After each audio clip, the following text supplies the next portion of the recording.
안녕하세요. 땅땅 무슨 땅입니다. 한국중앙은행 기준금리가 3.5%에서 3.25%로 0.25%포인트 내려갔습니다. 야, 이게 얼마 만에 내려간 거냐면은 한창 미국 금리가 오르고 우리나라도 따라 올리고 물가가 폭등하고 집값도 떨어지고 그 마지막이 됐던 것이 23년 1월, 작년 1월입니다. 올해 아니고요. 작년 1월에 3.25에서 3.5%로 올린 이후로 거의 1년 8개월, 9개월 만에 0.25% 금리 인하를 감행을 했습니다. 긴축이 들어간 지는 3년이 넘었어요. 3년 2개월 만에 통화 긴축의 시대가 끝났고 드디어 완화 쪽으로 돌아섰습니다. 일단은 물가 1%대로 안정되었다는 것이 가장 큰 영향을 미친 거겠고요. 또 한 가지는 자영업자들의 폐업률이 요즘 엄청납니다. 민간 소비나 내수 살리기를 위해서 금리를 낮춘 것 자체는 4년 5개월 만이에요. 그동안 인플레이션 물가 상승을 막기 위해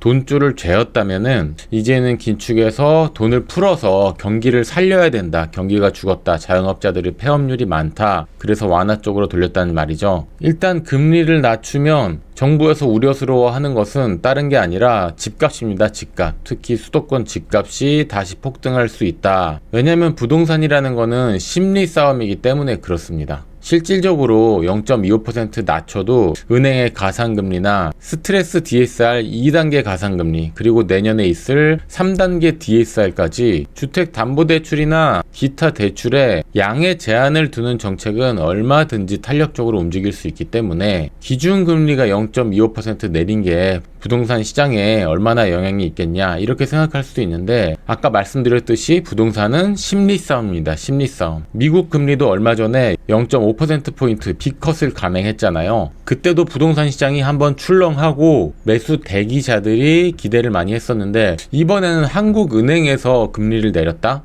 그리고 다음 달에 또 내릴 수 있다라는 뉴스가 계속 전해지면서 집값이 폭등하던 2021년, 2020년 그런 분위기가 재현되는 건 아닌가라는 생각을 하게 되는 겁니다. 현장 부동산 몇 곳과 통화를 했는데 뭐 방금 발표했는데 발표하자마자 뭐가 있진 않겠지만 그래도 중개사 사장님들께서는 좀 기대를 하는 분위기입니다. 9월 달부터 시행된 스트레스 DSR 때문에 계획했던 대출이 그 양만큼 나오지 않아서 매수세가 주춤하고 있었다라는 이야기를 어저께 들었거든요. 근데 하루 만에 금리 인하라는 부동산에는 호재가 될 수 있는 그런 발표를 하게 된 거예요. 9월 초에는 스트레스 DSR로 찬물을 끼얹고 10월 달에는 금리 인하로 다시 따뜻한 물 온기가 돌게 해주고 11월에 또 통화정책 발표가 있죠. 오늘 금리 인하로 한미 간의 금리는 1.5%에서 1.75%로 더 벌어지게 되었습니다. 일단 중요한 건 대출이자 부담에 너무나 많이 시달리고 있었어요. 특히 아파트 같은 경우에는 정부의 개입이라던가 은행권 눈치 보기 같은 게 있는데 상가나 빌딩, 토지 같은 경우에는 아직까지도 초고금리 상태입니다. 기준금리가 내려가야지만 금리가 내려갈 수 있는 그런 은행권의 구조를 가지고 있기 때문에 기준금리 인하만을 기다리고 있었는데 그것이 드디어 시작이 된 거고요. 아파트 투자 같은 경우에는 아까 말씀드렸듯이 실질적인 영향력은 크지 않다. 워낙에 가상금리가 탄력적으로 움직이기 때문에 그리고 개인의 신용관에 따라서 가상금리 차이도 많이 나기 때문에 그리고 정부에서 쥐락펴락 할 수 있는 스트레스 DSR. 스트레스 DSR이 뭐냐면 총 부채를 내 급여로 갚을 수 있는 거 DSR이잖아요. 이 DSR의 매운맛이라고 보시면 됩니다. DSR을 계산할 때 금리에 따라서 나의 대출 한도가 결정이 되는데 금리를 플러스 알파 스트레스를 줘서 더 높은 금리를 적용하고 그 적용한 것에 따라서 그 높은 금리에 맞는 원리금을 갚아야 하기 때문에 스트레스를 받은 DSR을 적용하면 내가 받을 수 있는 대출의 총액이 줄어든다는 거죠. 9월 달에 2단계가 시행됐고 내년 7월 정도에 스트레스 DSR 3단계를 시행할 예정에 있습니다. 이런 식으로 정부에서 은행권에서 가상금리로 쥐락펴락 대출을 조절할 수 있기 때문에 금리는 아파트 같은 경우에는 기준금리보다는 정부의 스탠스, 은행권의 움직임이 더 중요하다. 하지만 심리적으로는 일단은 금리 내린다, 내렸다. 오늘 제 영상 봐도 조회수가 엄청 잘 나오잖아요. 많은 사람들이 금리 내리는 영상, 금리 내렸다라는 소식을 기다리고 있었다라고 볼 수가 있습니다. 사실 3.25% 금리는 높은 것도 아니고 낮은 것도 아닌 그냥 중금리라고 볼 수가 있습니다.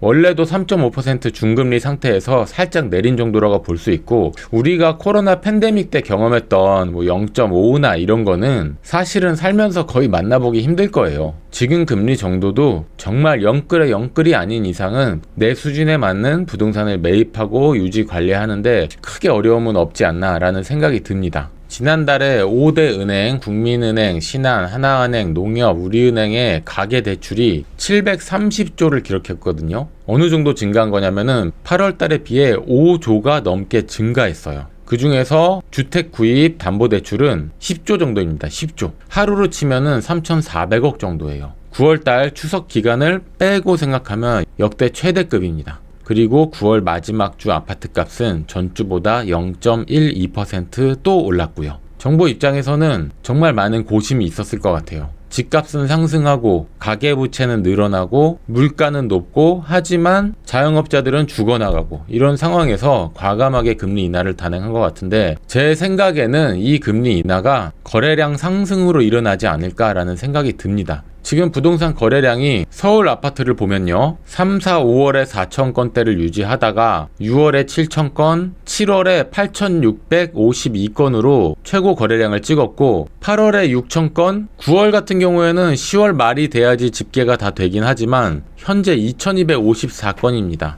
제 생각에 한 4,000건 남짓이지 않겠나 이렇게 생각이 되는데, 추석이 있었던 것을 감안해도 확실하게 거래량이 줄고 있죠. 그런데 제 생각에는 10월 중반부터 거래량이 다시 늘어날 것 같다는 생각이 좀 들어요. 왜냐면 지금 분위기는 거래량은 좀 떨어졌지만 매도 호가가 떨어진 건 아니거든요. 그리고 다주택자들보다는 지금은 실거주 1주택자들이 갈아타기를 또 많이 하는 시장이거든요. 무슨 말이냐? 호가를 급하게 내릴 집주인들이 많지 않다는 겁니다. 안 팔리면 어떻게 하면 된다? 그냥 눌러 앉아 살면 됩니다. 내가 살고 있는 집을 내가 파는 경우들이 많기 때문에 구태여 집값을 내리면서 급하게 팔 필요가 없어요. 상급지로 갈아타고 싶은 1주택자들은 많은데 꼭 급하게 팔 필요는 없다, 이런 시장이라고 볼 수가 있겠습니다. 다주택자 같은 경우에는 팔 사람은 또 많이 팔았습니다. 다주택자 양도세 중과 유예를 하고 있는 시기잖아요. 내년 5월까지 연장이 됐는데 이게 1년 더 연장될 것으로 또 보이거든요. 한번 다주택자 중과 유예를 해줬을 때 양도세 중과 유예 기간이다 하고 미리미리 좀 매도를 한 사람들이 많고, 취득세 중과와 다주택자 종부세 중과로 인해서 똘똘한 한 채를 찾아서 이사 가려는